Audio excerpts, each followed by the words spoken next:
I'm often asked, what surprised you about the book? And I said that I got to write it. I would have never imagined that. Not in my wildest dreams did I think, I don't even consider myself to be an author. And I'm often asked, why do you think so many people have read this? This thing's selling still about 1 million copies a month. And I think it's because spiritual emptiness is a universal disease. I think inside that at some point we put our heads down on the pillow and we go, there's got to be more to life than this. Get up in the morning, go to work, come home, watch TV, go to bed. Get up in the morning, go to work, come home, watch TV, go to bed. Go to parties on weekends. A lot of people say, I'm living. No, you're not living. That's just existing. Just existing. I really think that there's this inner desire. I do believe what Chris said. I believe that you're not an accident. Your parents may not have planned you, but I believe God did. I think they're accidental parents. There's no doubt about that. I don't think they're accidental kids. And I think you matter. I think you matter to God. I think you matter to history. I think you matter to this universe. And I think that the difference between what I call the survival level of living, the success level of living, and the significance level of living is, do you figure out what on earth am I here for? I meet a lot of people who are very smart and say, but why can't I figure out my problems? And I meet a lot of people who are very successful who say, why don't I feel more fulfilled? Why do I feel like a fake? Why do I feel like I've got to pretend that I'm more than I really am? I think that comes down to this issue of meaning, of significance, of purpose. I think it comes down to this issue of why am I here? What am I here for? Where am I going? These are not religious issues. They're human issues. I wanted to tell Michael before he spoke that I really appreciate what he does because it makes my life work a whole lot easier. As a pastor, I do see a lot of kooks. And I have learned that there are kooks in every area of life. Religion doesn't have a monopoly on that, but there are plenty of religious kooks. There are secular kooks, there are smart kooks, dumb kooks. There are people, a lady came up to me the other day and she had a white piece of paper. Michael, you'll like this one. And she said, what do you see in it? And I looked in and I said, well, I don't see anything. And she goes, well, I see Jesus, and started crying and left. I'm going, okay, fine. Good for you. When the book became the best-selling book in the world for the last 3 years, I kind of had my little crisis. And that was, what is the purpose of this? Because it brought in enormous amounts of money. When you write the best-selling book in the world, it's tons and tons of money. And it brought in a lot of attention, neither of which I wanted. When I started Saddleback Church, I was 25 years old. I started it with one other family. And in 1980. And I decided that I was never going to go on TV because I didn't want to be a celebrity. I didn't want to be a, quote, evangelist, televangelist. That's not my thing. And all of a sudden it brought a lot of money and a lot of attention. I don't think, now this is a worldview, and I will tell you, everybody's got a worldview. Everybody's betting their life on something. You're betting your life on something. You just better know why you're betting what you're betting on. So everybody's betting their life on something. And when I made a bet, I happen to believe that Jesus was who he said he was. But everybody's got, and I believe in a pluralistic society, everybody's betting on something. And when I started the church, I had no plans to do what it's doing now. And then when I wrote this book, and all of a sudden it just took off. And I started saying, now what's the purpose of this? Because as I was starting to say, I don't think you're given money or fame for your own ego ever. I just don't believe that.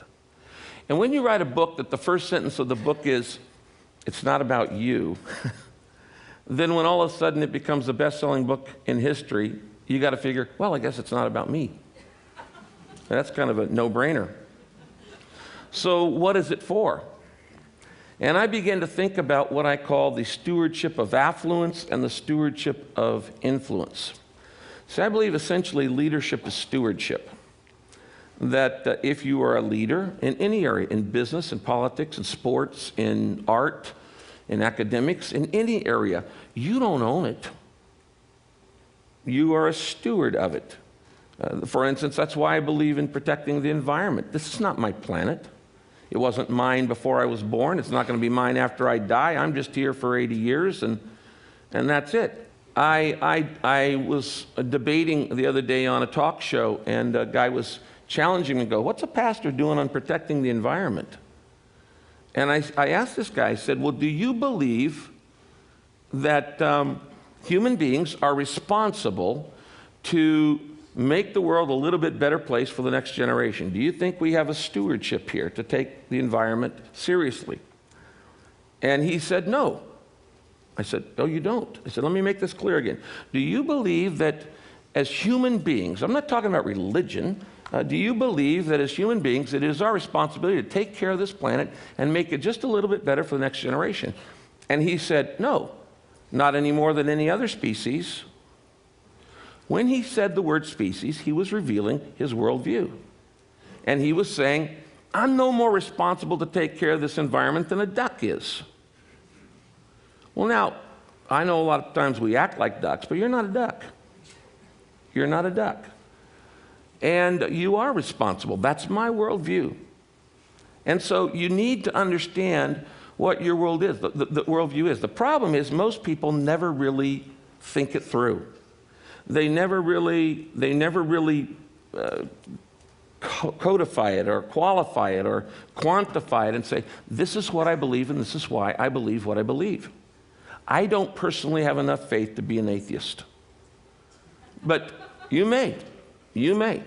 Your worldview, though, does determine everything else in your life because it determines your decisions, it determines your relationships, it determines your level of confidence, it determines really everything in your life. What we believe, obviously, and you know this, determines our behavior, and our behavior determines what we become in life. So all of this money started pouring in, and all of this fame started pouring in, and I'm going, what do I do with this? My wife and I first made 5 decisions on what to do with the money. We said, first, we're not going to use it on ourselves. I didn't go out and buy a bigger house. I don't own a guest house. I still drive the same 4-year-old Ford that I've driven. We just said we're not going to use it on us. The second thing was I stopped taking a salary from the church that I pastor. Third thing is I added up all that the church had paid me over the last 25 years, and I gave it back. And I gave it back because I didn't want anybody thinking that I do what I do for money. I don't. In fact, personally, I've never met a priest or a pastor or a minister who does it for money. I know that's the stereotype. I've never met one of them.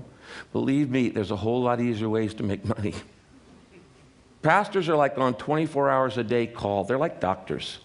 I left late today. I'd hoped to be here yesterday because my father-in-law is in his last probably 48 hours before he dies of cancer. And I'm watching a guy who's lived his life. He's now in his mid-80s. And he's dying with peace. You know, the test of your worldview is not how you act in the good times. The test of your worldview is how you act at the funeral. And having been through literally hundreds, if not thousands of funerals, it makes a difference. It makes a difference what you believe. So we gave it all back to the back. And then we set up 3 foundations working on some of the major problems of the world: illiteracy, poverty, pandemic diseases, particularly HIV/AIDS. And set up these 3 foundations and put the money into that. The last thing we did is we became what I call reverse tithers. And that is when my wife and I got married 30 years ago, we started tithing. Now that's a principle in the Bible that says give 10% of what you get back to charity. Give it away to help other people. So we started doing that, and each year we would raise our tithe 1%. So the first year of marriage, we went to 11%. The second year, we went to 12%. And the third year, we went to 13%, and on and on and on. Why did I do that? Because every time I give, it breaks the grip of materialism in my life. Materialism is all about getting. Get all you can all you get, sit on the can and spoil the rest. It's all about more, having more. And we think that the good life is actually looking good. That's most important of all. Looking good, feeling good, and having the goods. But that's not the good life. I meet people all the time who have those, and they're not necessarily happy. If money actually made you happy, then the wealthiest people in the world would be the happiest. And that I know, personally I know, is not true. It's just not true. So the good life is not about looking good, feeling good, or having the goods. It's about being good and doing good. Giving your life away. Significance in life doesn't come from status, because you can always find somebody who's got more than you. It doesn't come from sex. It doesn't come from salary. It comes from serving. It is in giving our lives away we find meaning, we find significance. That's the way we were wired, I believe, by God. And so we began to give away, and now after 30 years, my wife and I are reverse tithers. We give away 90% and live on 10. That actually was the easy part. The hard part is what do I do with all this attention? Because I started getting all kinds of invitations. I just came off of a nearly month-long speaking tour on 3 different continents. And I won't go into that, but it was an amazing thing. And I'm going, what do I do with this notoriety that the book has brought? And being a pastor, I started reading the Bible. There's a chapter in the Bible called Psalm 72, and it's Solomon's prayer for more influence. When you read this prayer, it sounds incredibly selfish, self-centered. It sounds like he says, God, I want you to make me famous. That's what he prays. He said, I want you to make me famous. I want you to spread the fame of my name through every land. I want you to give me power. I want you to make me famous. I want you to give me influence. And it just sounds like the most egotistical request you could make if you were going to pray.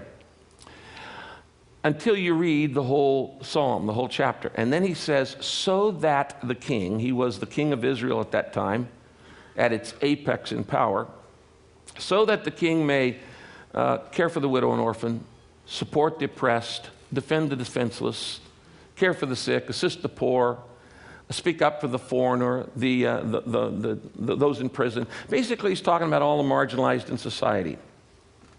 And as I read that, I looked at it and I thought, you know, what this is saying is that the purpose of influence is to speak up for those who have no influence. The purpose of influence is not to build your ego or your net worth. And by the way, your net worth is not the same thing as your self-worth. Your value is not based on your valuables. It's based on a whole different set of things.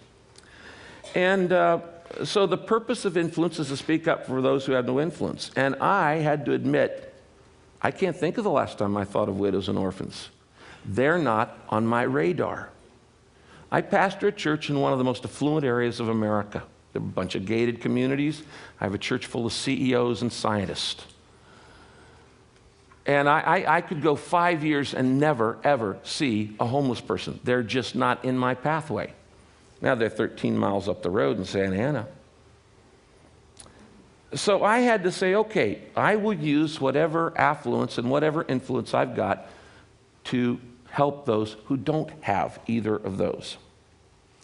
You know, there's a story in the Bible about Moses, whether you believe it's true or not, really doesn't matter to me, but Moses, if you saw the movie The 10 Commandments, Moses goes out and there's this burning bush and God talks to him and God says, Moses, what's in your hand? I think that's one of the most important questions you'll ever be asked. What's in your hand? Moses says, it's a staff. It's a shepherd's staff. And God says, throw it down. And if you saw the movie, you know, he throws it down and it becomes a snake. And then God says, pick it up. And he picks it back up again and it becomes a staff again. Now I'm reading this thing and I'm going, what is that all about? Okay, what's that all about? Well, I do know a couple things. Number one, God never does a miracle to show off. It's not just, wow, isn't that cool? And by the way, my God doesn't have to show up on cheese bread. And if God's going to show up, you know, he's not going to show up on cheese bread. Okay? This is why I love what Michael does, because it's like, okay, if he's debunking it, then I don't have to. But my God doesn't show up on sprinkler images. He got a few more powerful ways than that to do whatever he wants to do. But he doesn't do miracles just to show off. Second thing is, if God ever asks you a question, he already knows the answer. Obviously, if he's God, then that would mean that when he asks the question, it's for your benefit, not his. So he's going, what's in your hand? Now, what was in Moses' hand? Well, he was a shepherd's staff. Now, follow me on this.